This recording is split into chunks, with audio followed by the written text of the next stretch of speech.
Welcome. My name is Joshua Cole. I'm the director of the Center for European Studies. And I'm very pleased to have you all here for the last of this fall's Conversations in Europe lecture. Our guest today is Mary Lewis, who comes to us from the History Department at Harvard University. Mary did her doctorate at NYU, and I think it's safe to say that she is one of the most prominent members of a group of historians who've really been working hard to push the boundaries of European history in recent years by looking at transnational phenomena like population movements, by looking at the ways in which imperial histories and metropolitan histories intersect. It's for this reason that I thought that it would be good to have her come. Her first book, I don't have a copy of it here, unfortunately I left it at home, was called The Boundaries of the Republic, Migrant Rights and the Limits of Universalism in France, 1918 to 1940. It is a widely admired study of the ways that France treated new migrants arriving from elsewhere during the tumultuous decades between the two world wars. In other words, it's an attempt to provide some historical context to the very bitter polemics that we see today in France about the presence of migrants from other parts of the world. What was very important about Mary's contribution was the challenges that she made to some of the fundamental assumptions previous historians had used in explaining how the history of immigration should be written in France. Previous histories of immigration had largely seen this story through two filters. One, the sort of famously rigid definitions of citizenship and nationality that emerged from the French Revolution, a particular brand of republican citizenship, which is so dear to the French. And the second filter would be a set of assumptions about the highly centralized nature of government structures in France. And the result of this is that histories of immigration in France largely tend to be told at the national level. A rigid definition of citizenship, a highly centralized government means that a national optic is sufficient for examining the story. And Mary's book very perceptively took the opposite approach. She emphasized local particularities. And in particular, it was a very careful archival study of the experience of migrants arriving in two cities about the same size, Lyon and Marseille. But she showed that the basic inclusions and exclusions that operate at the heart of local economies and in local societies can't really be explained by policy decisions taken at the national level or by the highly centralized government structures, but instead can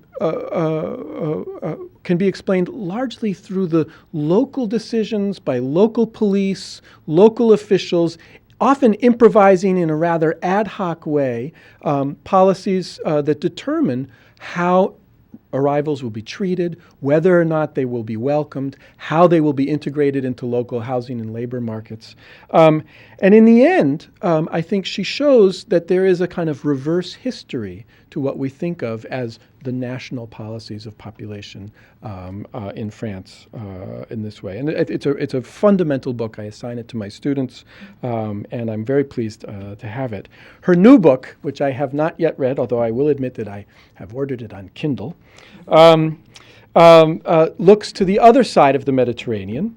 It's called Divided Rule: Sovereignty and Empire in French Tunisia, 1881 to 1938. And she's going to be speaking about the argument in this book today. The title of her talk, as we have advertised it, Sovereignty in the Imperial Mediterranean, The Case of Tunisia. Please join me in welcoming Mary Lewis.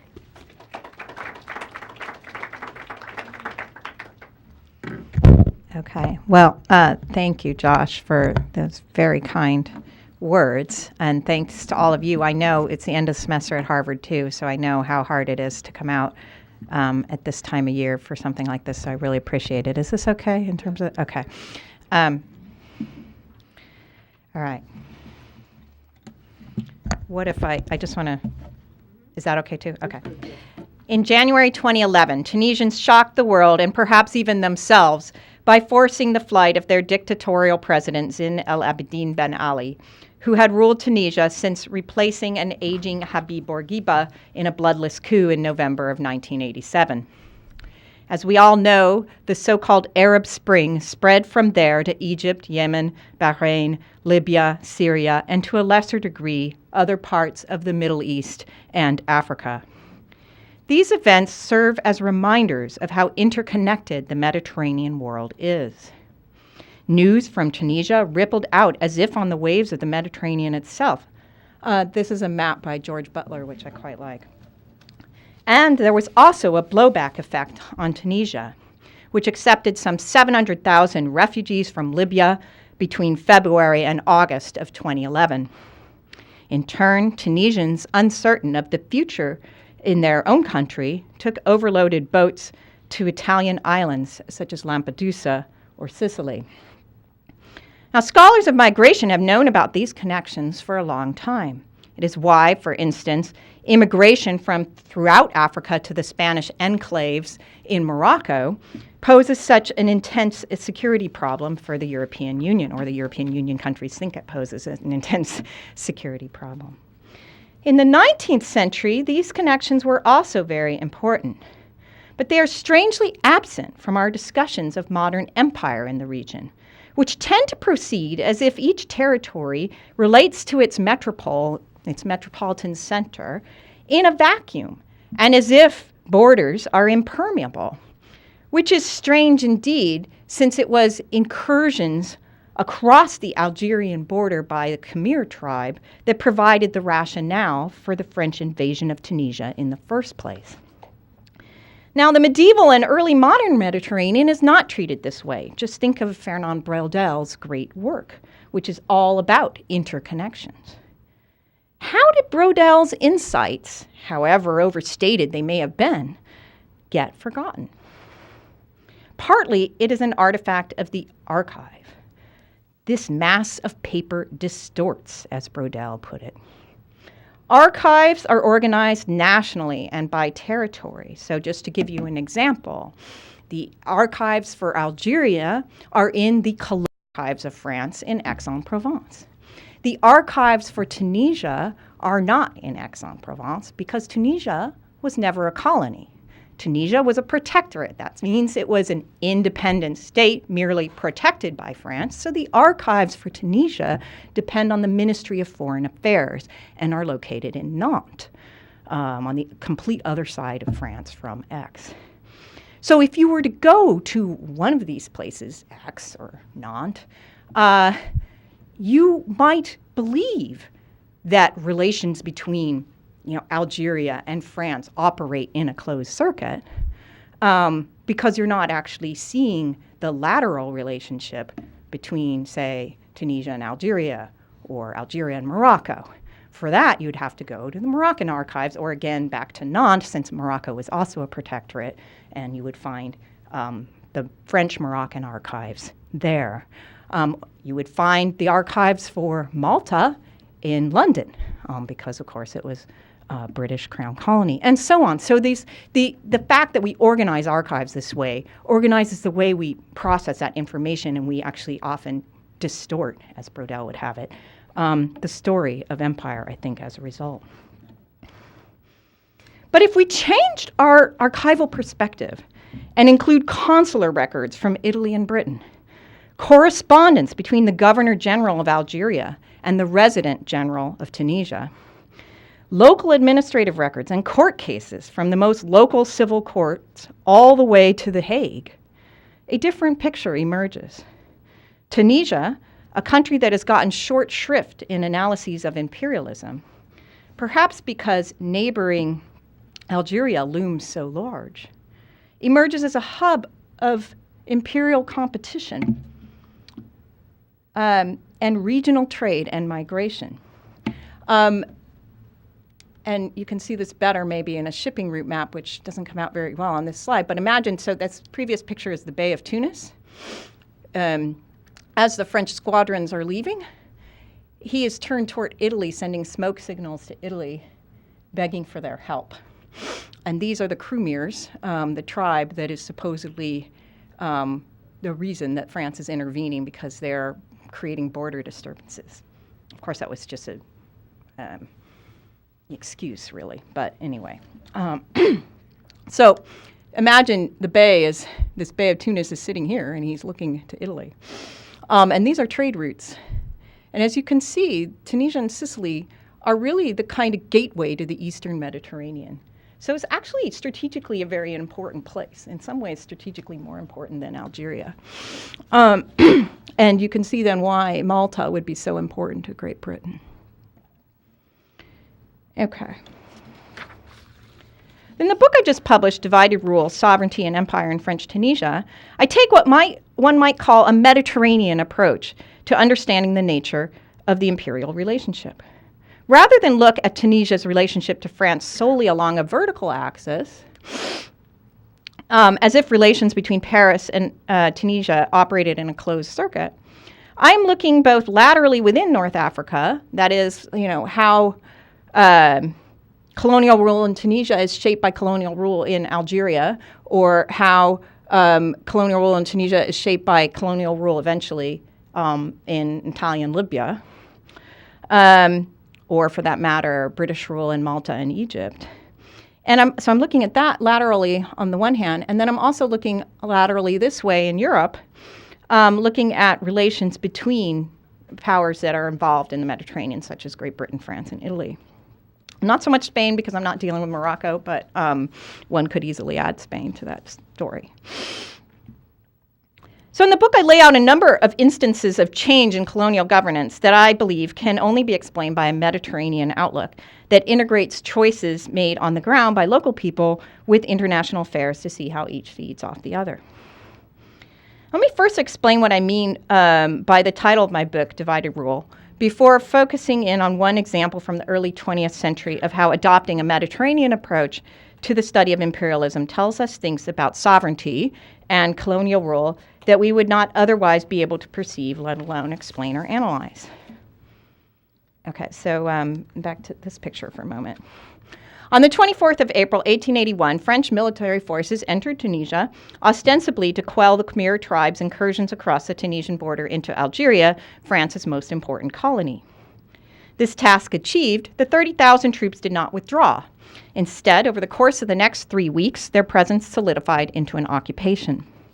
From this position of strength, French authorities issued an ultimatum to the Bey of Tunis, pictured here, Mohammed al-Sadiq, and on the 12th of May, both sides signed the Treaty of Qasr Said, which is better known as the Bardo Treaty, after the Bardo Palace in which it was signed. And incidentally, the new constitution of Tunisia was also written in this Bardo Palace.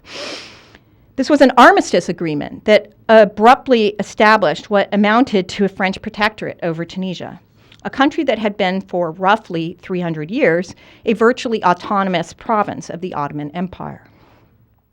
Instead of claiming that Tunisia, like Algeria, was an integral part of France, and therefore that Tunisians were French, much like Algerians were French, instead of doing that, the Foreign Affairs Ministry contended that it was a distinct state. And again, as I said, the archives reflect that. Mohammed al-Sadiq would remain sovereign, and France would protect the Hassanid dynasty of Beys he represented, while at the same time safeguarding its own interests, France's own interests, in North Africa by securing a buffer on Algeria's eastern border. For France, recognizing the Bey's sovereignty meant preserving Tunisian institutions, including the native courts, the Bey's army, the tax system, and more.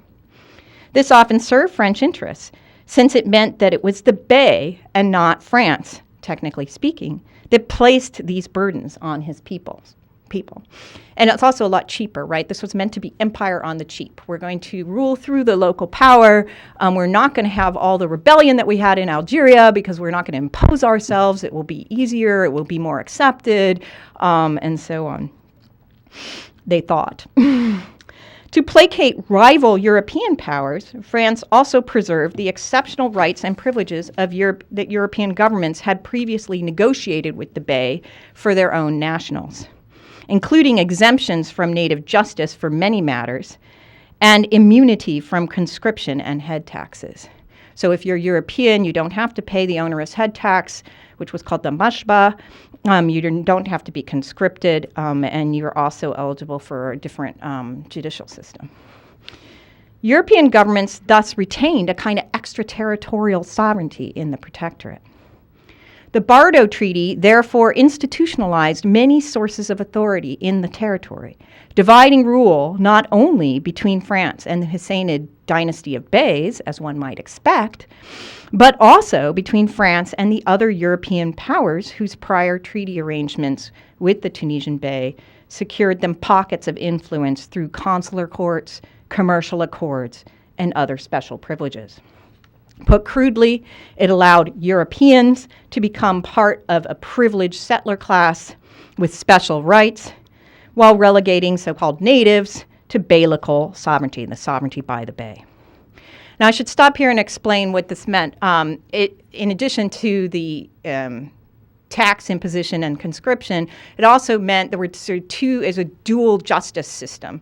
So you had European courts that would apply to all the people that had from European states that had previously had consular courts in the country, so Italians and British Maltese subjects and Greeks and whatever else.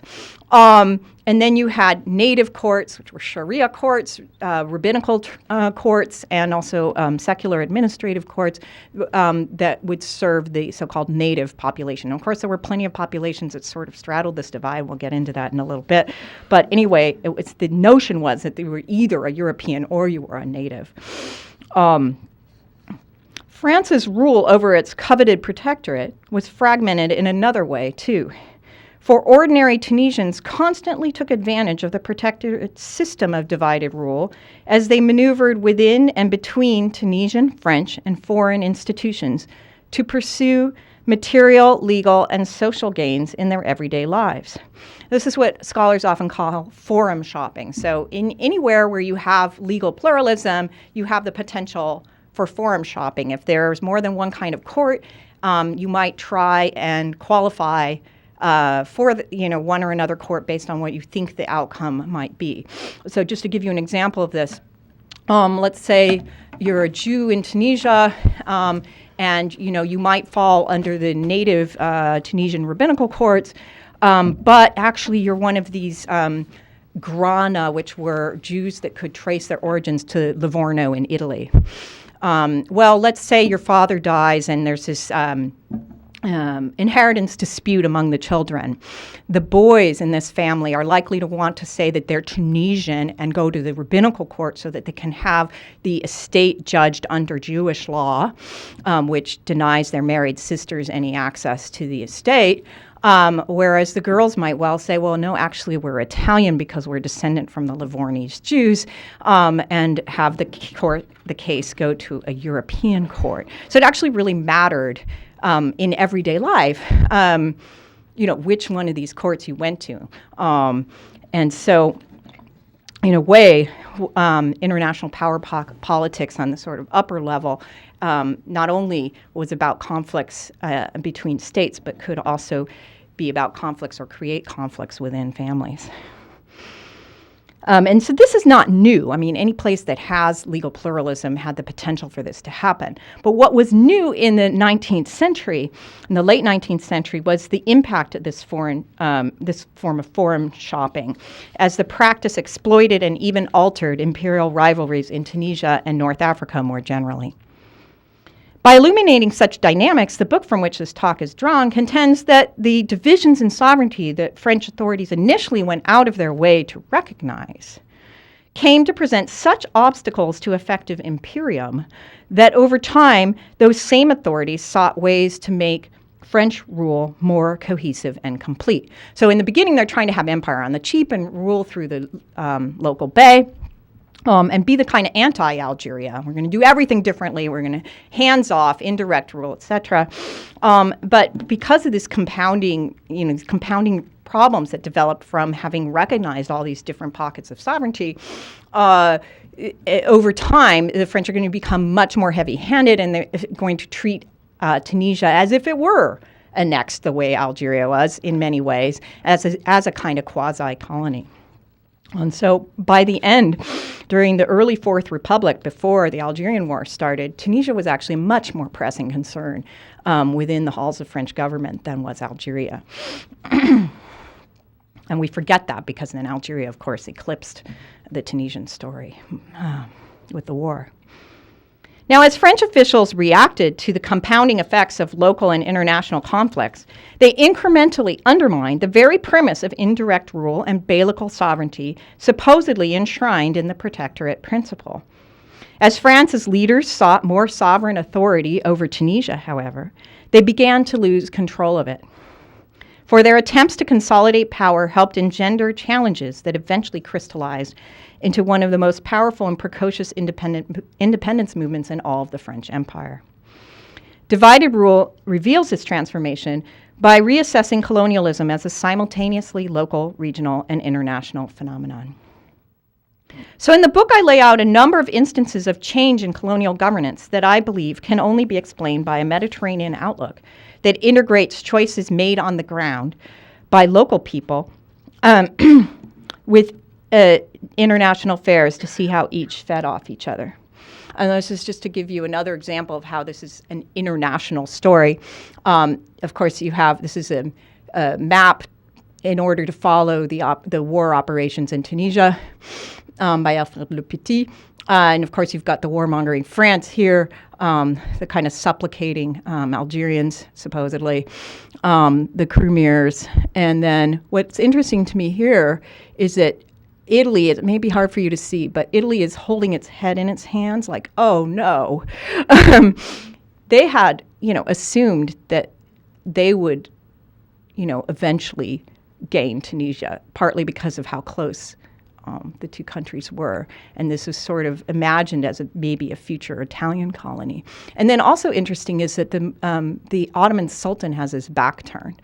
So he did not intervene in 1881 when France invaded Tunisia, partly because he was told by European powers that his concerns were not worth disrupting the concert of Europe and that they weren't going to intervene, and so he should just butt out himself.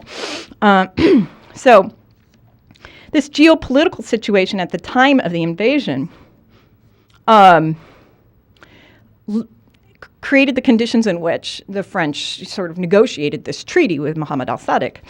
And the original treaty between France and the Bey recognized all his prior treaties with foreign states.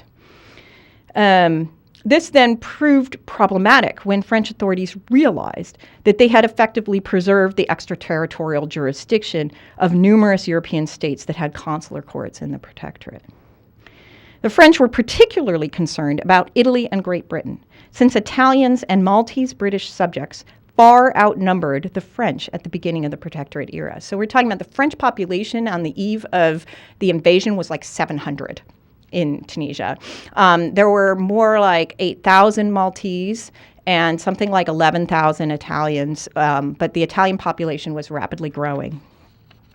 So this was another reason that, that Italy has its head in its hands because, of course, there's much more numerous population there. They're sort of already treating it like a settler colony.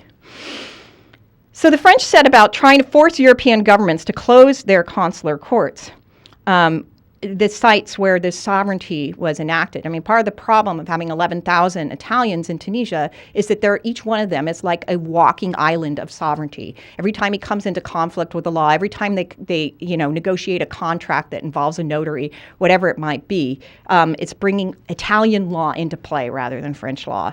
And that's a problem for the French if they want to control what happens in Tunisia, right? So the consular courts were where this sovereignty, this movable sovereignty was enacted, and therefore the first thing the French tried to do after they quelled rebellion was to close the European consular courts. Now, they achieved this, but at the cost of granting Italy and Great Britain considerable concessions, such as, in the case of Italy, exemption from the death penalty, which was still legal in France until 1981, or for both governments, the inclusion of their nationals as assessors, kind of like jurors, in any court case involving their nationals. So if you were Italian and you were in a criminal trial, you could demand that 50% of the assessors be Italian. Even once these consular courts were closed, however, the French found themselves adjudicating the often conflicting laws of the many European states their courts now replaced. For instance, Italy and France had different marriage and divorce laws. Divorce was legal in France, it was illegal in Italy. Maltese inheritance law was distinct from the Napoleonic Code and incredibly complex, taking into account factors such as whether a widow had disgraced the family name. Just as troubling, the jurisdiction would also apply to Italian, French, or British protégés. Most often, these were local Muslims or Jews who had worked for the consular administration of these governments in some capacity or another, often as janissaries, or whose merchant status brought the European government in question to look favorably upon them. Offering protection had been a common strategy among European governments seeking to extend their influence throughout the Ottoman Empire and also in other places like Morocco. But with the advent of protectorate rule, the practice now proved an obstacle to the protecting power to France because it effectively treated natives as if they were European, and thus it kind of blurred this distinction that the French were trying to have between the rights of Europeans and the rights of natives. If you're a native and you can be treated as if you're European, then what's the point, right? And thus it had the potential also to expand the number of individuals who came under the jurisdiction of foreign powers, notably France's imperial rivals, Britain and Italy. So if Italy is protecting Muslim Tunisians and offering them Italian legal status, then all those Muslim Tunisians are also walking islands of sovereignty, right? So this is a problem. Within a few years, therefore, French protectorate authorities were trying to put an end to the age-old practice of European governments offering or sometimes selling patents of protection to native subjects whose allegiance they found useful. So that was the sort of second major moment in the book that I focus on, the first one being the closure of the consular courts. And this moment is when the French find that the preservation of European extraterritoriality, even without the consular courts, which they've now shut, is not just a problem for managing Tunisians Europeans, but also for managing the native populations who can claim this European status via this protection. The change in governance that ensued from this realization was twofold. First, the practice of allowing foreign states to protect natives was discontinued, so that was fairly simple. But second, doing this highlighted the fact that the real culprit in the protection racket was France, because France, before it had invaded, had been actively claiming that any Algerian who lived in Tunisia was French. So one thing I should back up and explain is that since the three northern departments of Algeria were next to France, as if it were France, the people living in those territories were French nationals. Even if they weren't citizens, they didn't get to vote, they were considered French nationals. So if they went abroad, they had the right to be protected by the foreign ministry as French nationals. So a lot of Algerians who actually escaped French rule because they didn't like French rule landed in Tunisia and actually ended up having more rights in Tunisia as French nationals than they had as French nationals in Algeria, which had been annexed by the French. So it's sort of this paradoxical situation. All right. So before 1881, having all those Algerians in Tunisia was a good thing for France because the more French people who lived there, the more the French could claim that they had a stake in that territory and have a reason for wanting to protect it. But once they actually obtained protection and recognition by these other European governments that they were the preponderant power in Tunisia, then having all these Algerians who could claim to be French was actually a problem, right? For a couple of different reasons. I mean, one, because it meant that the French were doing something that they were just saying to Italy and Great Britain that they couldn't do, so it's a diplomatic problem. But more to the point, it created a class of Muslims and Jews who had rights that the Tunisian Muslims and Jews did not have. And that since they're trying to, maintain this distinction between the settlers and the natives, having, again, natives who had the rights of settlers was a problem. All right. So I just lost my place, sorry. Right. So with...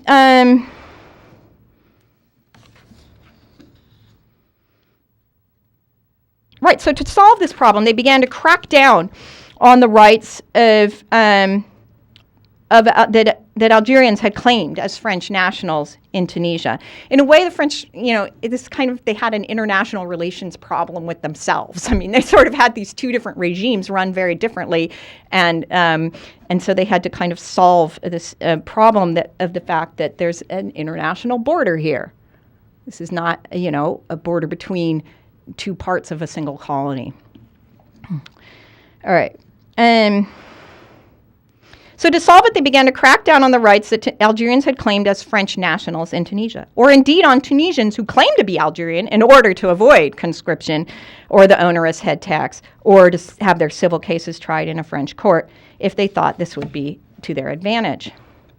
Such maneuverings by Algerians and Tunisians masquerading as Algerians in turn led to a third moment in the book, which was renewed French insistence on the Bey's sovereignty. You might say, well, that's strange. Why would they, if they're having problems, maybe they would, encroach on the Bey's sovereignty. To the contrary, they want to insist that the Bey, as a Muslim ruler, is sovereign over all Muslims that live there. So whether they're from Algeria or Libya or, the Sudan, he's sovereign because he is the Muslim ruler.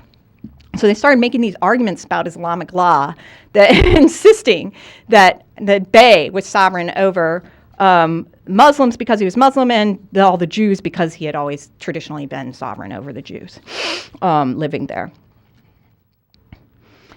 So French courts, ostensibly independent from the resident general who's running Tunisia for France, but in practice often quite interested in buttressing his point of view, increasingly adopted jurisprudence whereby any Muslim or Jew living in Tunisia would be considered Tunisian unless proved to the contrary. And so you get these, it's kind of blurry blown up that much, but you get these proofs. So this is an Algerian passport. And you can see it's been folded a lot. This person obviously carries it with him wherever he goes. This is the backside of a consular certificate. Basically, a consular certificate would be something where the Algerian goes to the consulate and he says, I'm French. Please, stamp this thing recognizing that I'm French, and they would do it, right? Especially in the pre-protectorate era, they did this all the time. And the reason I put this here is you can see he's taped it over and over and over again. So this is, again, something he's carrying around on his person because it's useful to be able to prove you're French. Whether you come into conflict with someone, maybe you get into fisticuffs, in some souk or something, an argument, I don't know, and the police, arrest you. You can say, well, I want to be tried in a French court because I'm French. They started demanding proofs, and they started increasingly saying passport's not good enough, consular certificate's not good enough. We want, état civil, which is like a French version of a birth certificate, which of course didn't exist really for most Muslims or Jews in Algeria, or Tunisia for that matter. So basically making it impossible for the Algerians to claim their right to French nationality. And what they're really worried about is Tunisians going over to Algeria, somehow claiming some family connection, and then coming back and using that to claim that they're Algerian and therefore French and therefore European. And they're always acting as if this is just some ruse that the Tunisians are engaged in. But of course, there's all kinds of cross-border movement and all kinds of family connections across. This border is relatively arbitrary as far as families are concerned. Anyway. So ironically, however, France's very insistence on Beylical sovereignty brought France more deeply into managing the day-to-day affairs of the protectorate as it got involved in the minutiae of figuring out just who really was Tunisian or Algerian. And this is one of my favorite things I found in the archives. This is a family tree that a French local official had painstakingly put together over months and months of work and interviews of people, and analyses of, passports and so forth. The endeavor was to try and prove that these three branches of the Ben Yunus family were actually Tunisian, and therefore they were Beylical subject to conscription and the head tax. And what the guy ended up proving in the end was, in fact, they were Algerian. This is a close-up of one part of that family tree. Now, there are lots of ways this played itself out. But because I don't have time to talk about all of them, I thought I would focus in on one moment in this dynamic, which was at once a problem of migration, geopolitical relations, inter-imperial interdependence, and colonial governance. The moment begins when Italy invades Cyrenaica and Tripolitania, most of modern Libya, in 1911. This is a postcard celebrating this. Because in fact, it was Italy's own colonial conquest that explained the most radical change in French rule in Tunisia to date.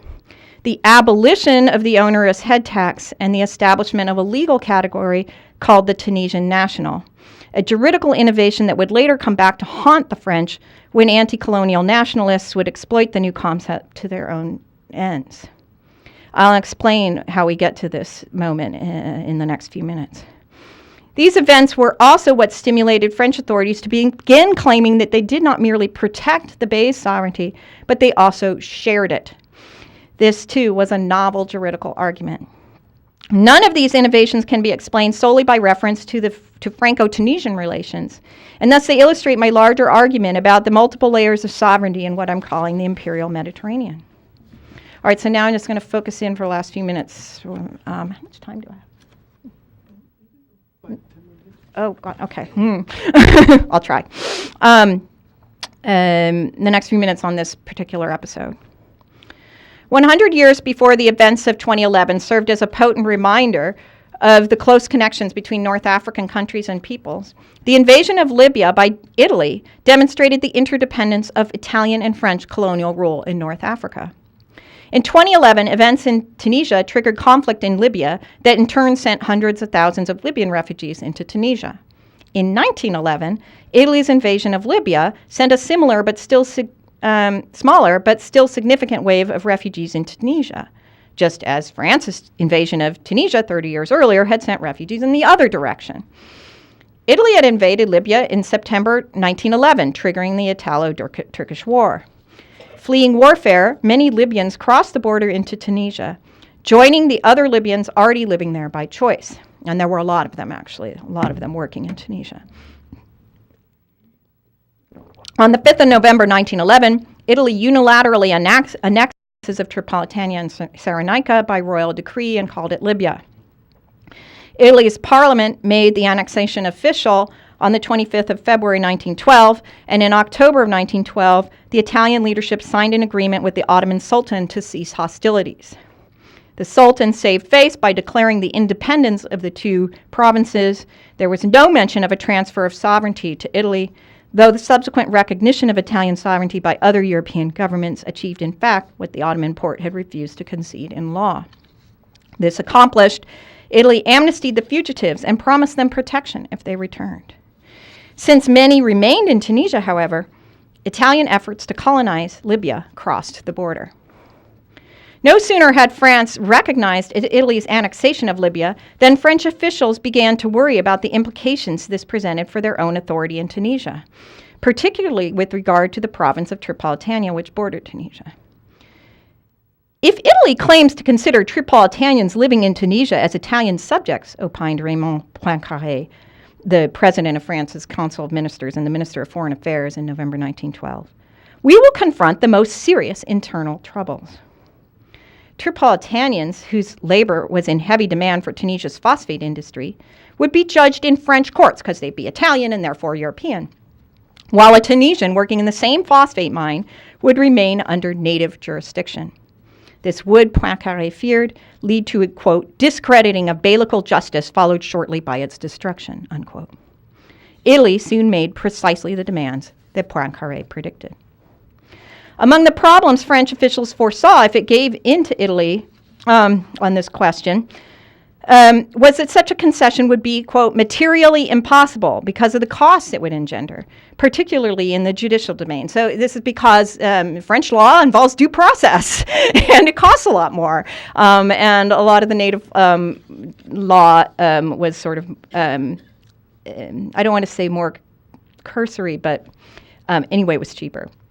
Certainly to the French, it was cheaper. Preserving the Bey's sovereignty over Muslim subjects was not just, or even primarily, a matter of principle, but also one of cost.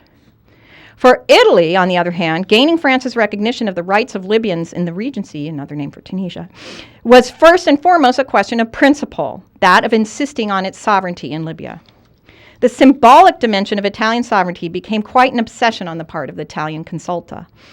When, for instance, the French suggested a reciprocity agreement whereby Tunisians living in Libya would have the same rights as Libyans in Tunisia, Italy initially balked, contending that any ability by a foreign power to dictate rights within the borders of Tripolitania and Cyrenaica would infringe on Italian sovereignty. Although the Tunisian population in Libya was tiny compared to the number of Libyans in Tunisia, there was a principle to be upheld here. Italy, after all, had annexed rather than protected Libya for a reason. And Premier Giovanni Giolitti, no doubt hoping to avoid in Libya the problems the French faced in Tunisia from governments like his own, was now determined that Italy be recognized as the sole sovereign in Tripolitania and Cyrenaica. For his part, Raymond Poincaré chastised Italy's deployment of what he called subtle distinctions between the sovereignty in law that Italy possesses in Libya and the sovereignty in fact that France possesses in Tunisia, unquote. Poincaré's term, sovereignty in fact, announced a new conception of France's territorial power in the Protectorate.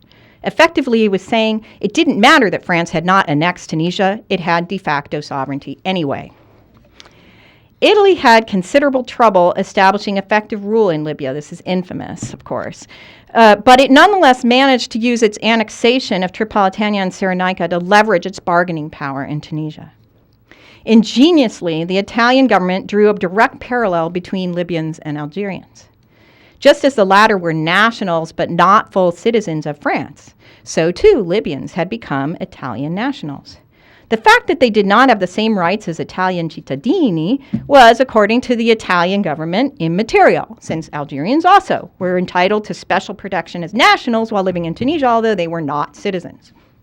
To counter the Italians, the French resurrected the same rationale they had deployed at the turn of the 20th century with regard to their own colonial subjects, the Sudanese from modern Mali, Algerians, and so on. They basically said Muslims living in Muslim territories owed allegiance to the Muslim ruler of that territory. Never mind that there were Jews in Libya, but anyway.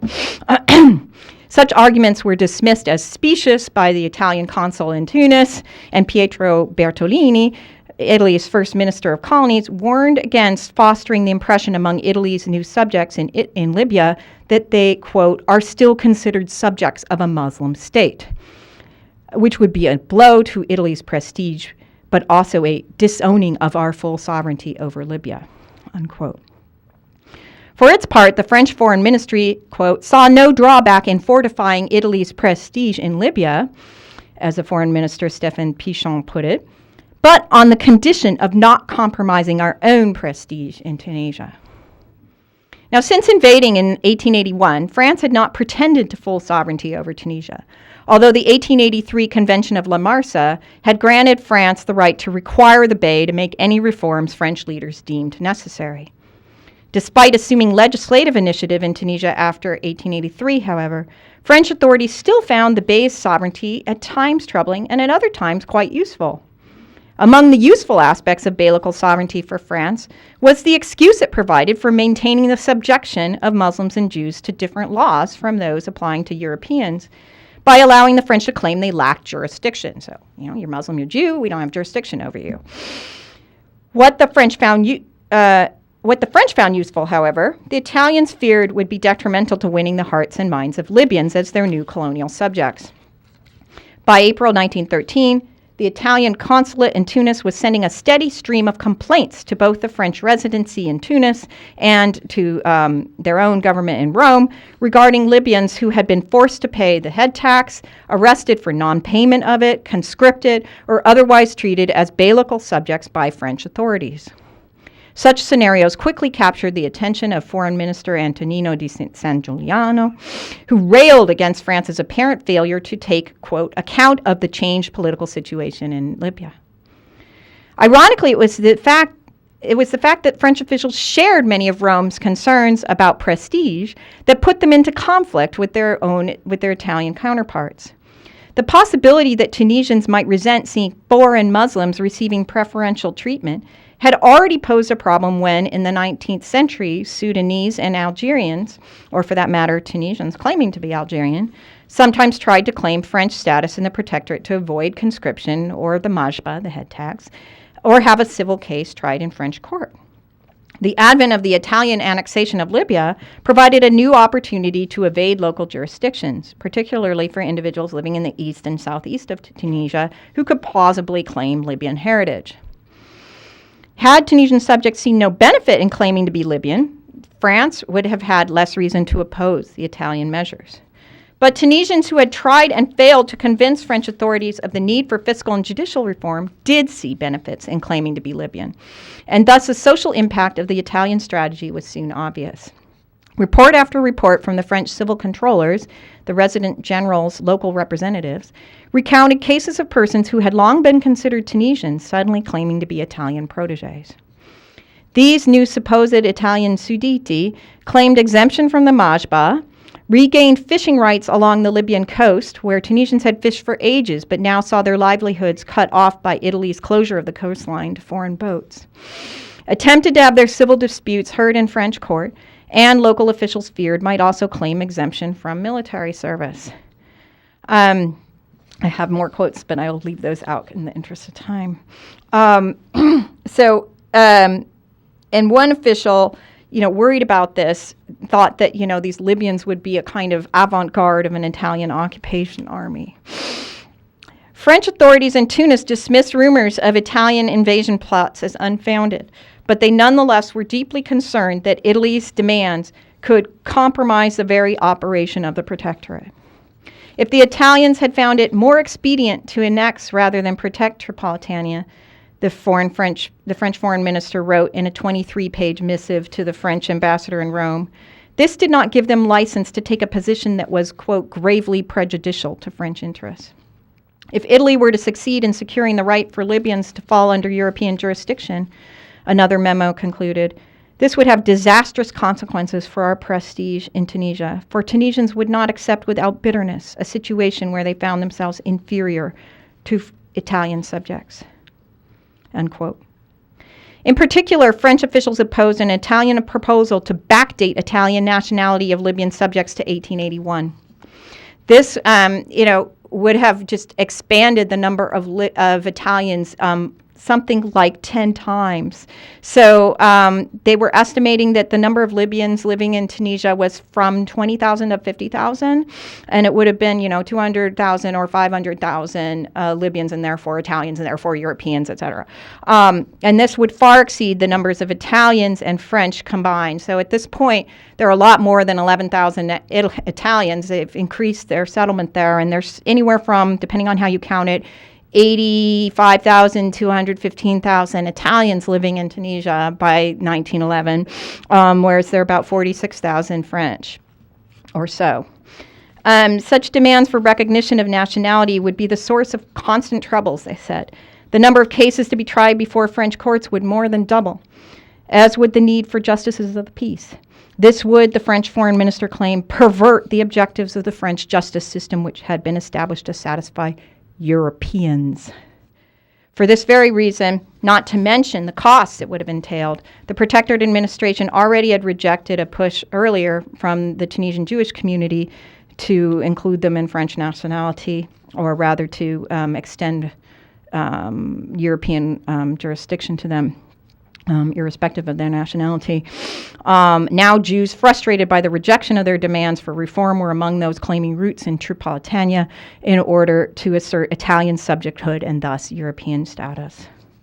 Now, I was going to go into this whole story about this conflict in 1911 around a Jalaz cemetery, but I don't think I have time, so I'm going to skip that. But suffice it to say that this brought out kind of, a sense of antipathy among Tunisians and Tripolitanians living in Tunisia toward Italy, because, of course, they resented the fact that Italy had invaded Libya.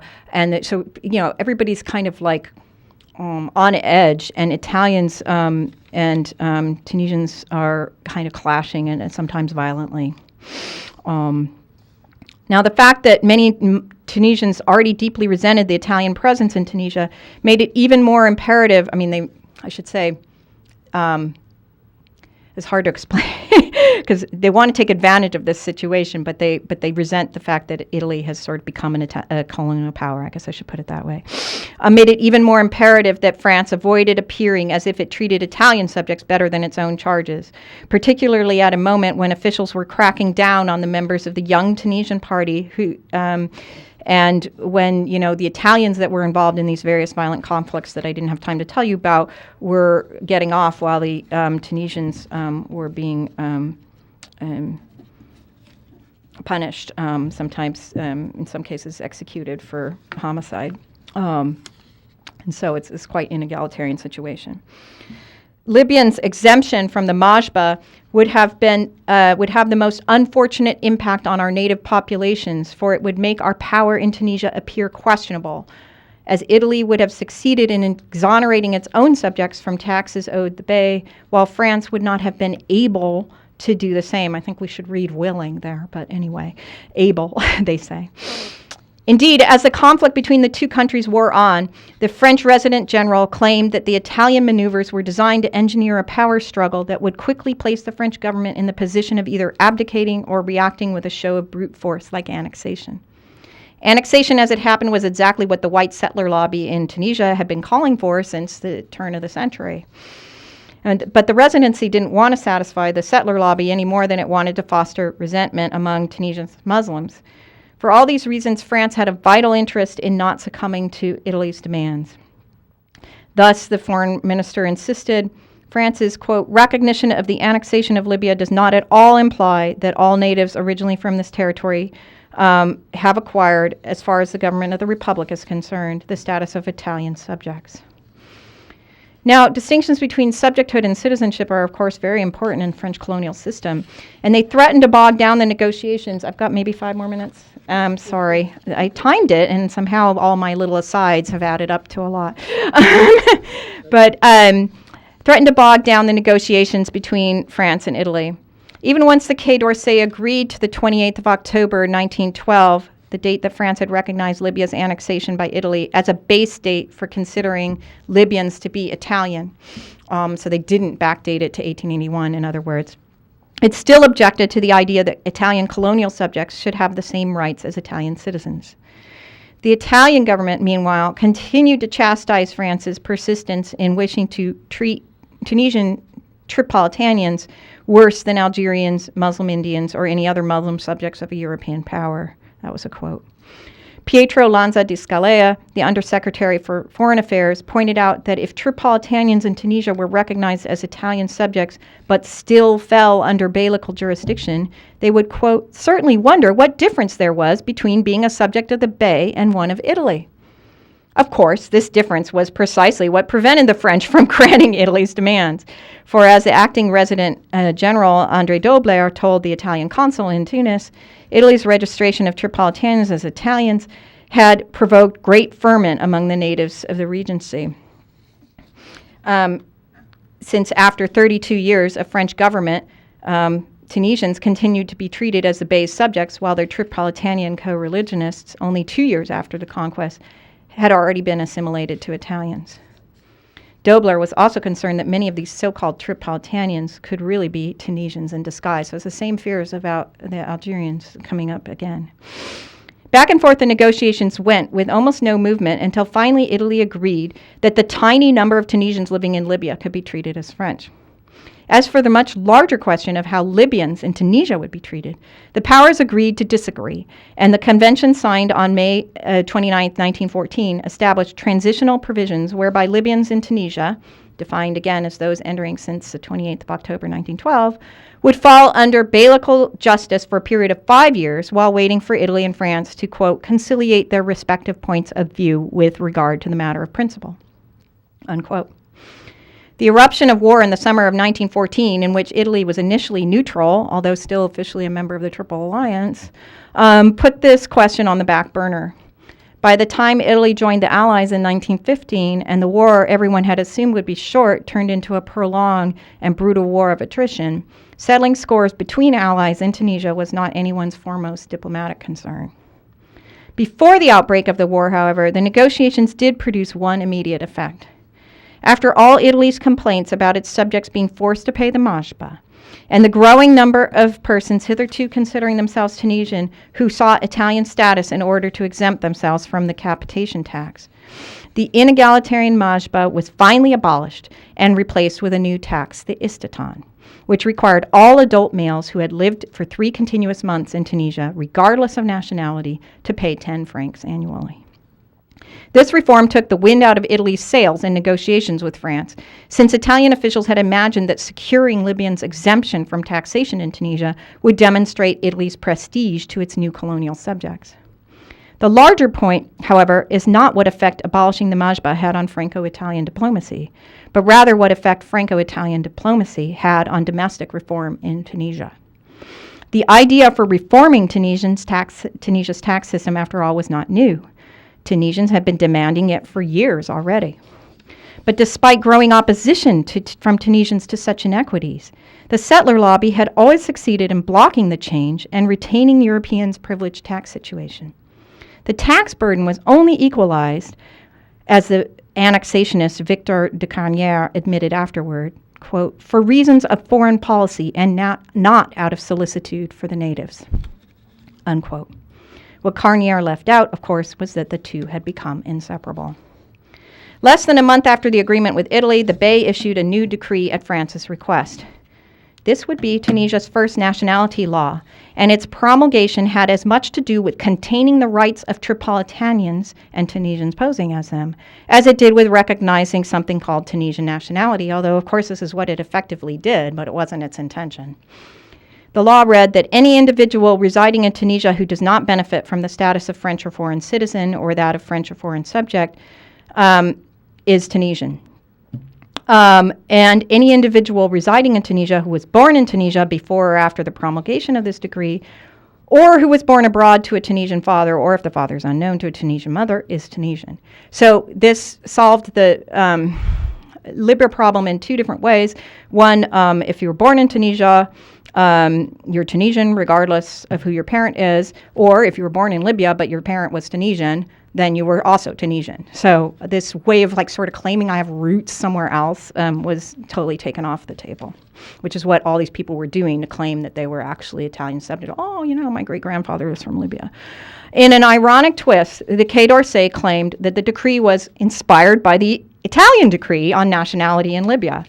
The Italian decree, meanwhile, seemed to take a page from the French rulebook when it declared that all Muslims residing in Tripolitania and Cyrenaica are presumed Italian subjects until proved otherwise, mimicking the now common conclusion of the French court in Tunis that Muslims residing in Tunisia were Tunisian, barring proof to the contrary. So it's a notion of proof I'm interested in. Whatever its inspiration, the June 1914 Beylical decree broke new ground. First, it asserted that there was such a thing as Tunisian nationality, not just subjecthood to the Bey. Second, it reaffirmed the territorial sovereignty of the Bey by establishing that any person born in that territory, save for those exempted, would be Tunisian by virtue of a jus soli, that is to say, soil-based, land-based, territorial-based principle of nationality.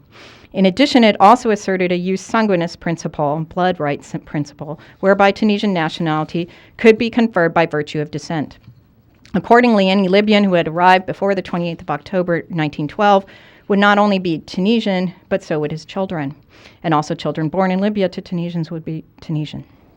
As the 1914 decree made an unprecedented assertion of Tunisian sovereignty, it also compromised that same sovereignty by asserting that some persons, even if born in Tunisia, would not be Tunisian nationals if they were citizens or subjects of France or another power. This tautological clause, all are Tunisian except those who are not Tunisian, had been painstakingly rewritten. The phrasing was important, for the Foreign Affairs Ministry hoped, and here I quote, that the promulgation of this decree will allow Libyan natives who arrived in Tunisia prior to the 28th of October 1912 to be considered Tunisian. Okay, coming to my conclusion. Oh my God, I'm sorry. The diplomatic story of how North Africa's borders were redrawn in the 1910s is well known. But as we have seen here, renewed great power interest in the Mediterranean did more than shake up international relations. It forced the French to change their domestic policies in Tunisia. As a new century dawned, the Bey's Muslim and Jewish subjects remained concerned with many of the same issues that had long frustrated them. Their onerous fiscal and, for Muslims, military burdens, the often arbitrary nature of the justice system, and their sometimes tenuous access to land. In some of these domains, there had been occasional calls for reform, but they'd always come up against the power of the settler lobby. It took Italy's invasion of Libya, which triggered Italian demands for the head tax exemption of its Tripolitanian subjects living in Tunisia, to push the residency to make the same reforms to the tax system that Tunisians had been demanding for years already. Moreover, Italy's demands vis-a-vis its new colonial subjects, along with other affairs involving Maltese and Moroccans, which I've not had time to go into here, drove France's decision to reform Tunisia's nationality code. In turn, these transformations in internal administration presented new challenges to France's relations with other European powers. It was French changes to domestic nationality policy in the Protectorate, not gunboat politics or border disputes, that would later lead Britain to take its ally France to the Hague Tribunal in 1922, again over this nationality policy in Tunisia, with Italy's leaders watching closely and taking notes for their own negotiations with France. And Italy eventually made France's non-intervention in Abyssinia a condition for its own concessions on the domestic front in Tunisia in 1935.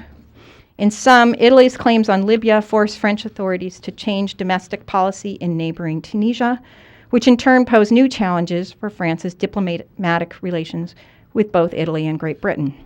Colonial policy was never articulated in a vacuum, but always depended on a complex interplay across the Mediterranean of domestic, regional, imperial, and international relations. Thank you.